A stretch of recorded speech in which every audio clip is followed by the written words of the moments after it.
আসসালামু আলাইকুম ওয়া রাহমাতুল্লাহ। প্রিয় দর্শক, আজ আমি আপনাদেরকে জানাবো পবিত্র কোরআন ছুঁয়ে কেউ যদি শপথ করে এবং সেই শপথ ভঙ্গ করলে কি কাফফারা দিতে হবে, অর্থাৎ কোরআন ছুঁয়ে শপথ ভঙ্গ করলে কাফফারা কি দিতে হবে সে বিষয়ে জানাবো এই ভিডিওটির মাধ্যমে। সবাইকে শেষ পর্যন্ত সঙ্গে থাকার জন্য বিশেষভাবে অনুরোধ করছি। বিসমিল্লাহির রহমানির রহিম। শপথ বা প্রতিজ্ঞা শুধুমাত্র আল্লাহর নামে করা জায়েজ। কোরআন হচ্ছে আল্লাহর কালাম, তাই এর শপথ করলে সেটি হবে গায়রুল্লাহ নামে শপথ, যা জায়েজ নেই। কোরআন ছুঁয়ে শপথকারী গুনাহগার হবে। এক হাদিসে নবী করিম সাল্লাল্লাহু আলাইহি ওয়াসাল্লাম ইরশাদ করেছেন, যে গায়রুল্লাহর নামে কসম করল সে কুফরি ও শিরক করল। এটি তিরমিজি শরীফের হাদিস, হাদিস নম্বর 1535। তবে আমাদের সমাজে যেহেতু কোরআন ছুঁয়ে বা কোরআনের শপথকে কসম হিসেবে গণ্য করা হয়, তাই কেউ কোরআন ছুঁয়ে শপথ করলে এর দ্বারা কসম হয়েছে বলেই সাব্যস্ত হবে। এ বিষয়ে ফতোয়ার কিতাবে এসেছে, যদি কেউ কোরআনের কসম খায় তাহলে সেটা কসম বলে বিবেচিত হবে। যদি এইভাবে বলে যে কোরআনের কসম, কালামুল্লাহর কসম, অথবা কোরআনের প্রতি ইঙ্গিত করে বলল এই কোরআনে যে আল্লাহর কসম আছে তার কসম, তাহলে কসম হবে।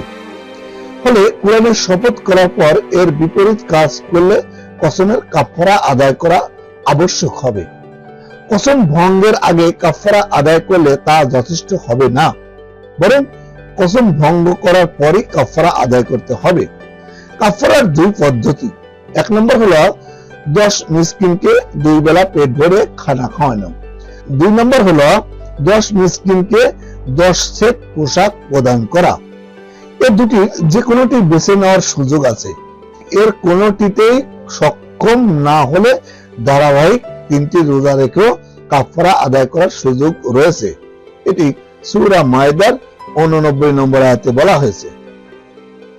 অর্থাৎ কেউ কোরআনের শপথ করলে সেটি কসম সাব্যস্ত হওয়ার কারণে তা ভঙ্গ করলে উল্লেখিত পদ্ধতিতে সাধারণ নিয়মে কসম ভাঙারই কাফফারা দিতে হবে।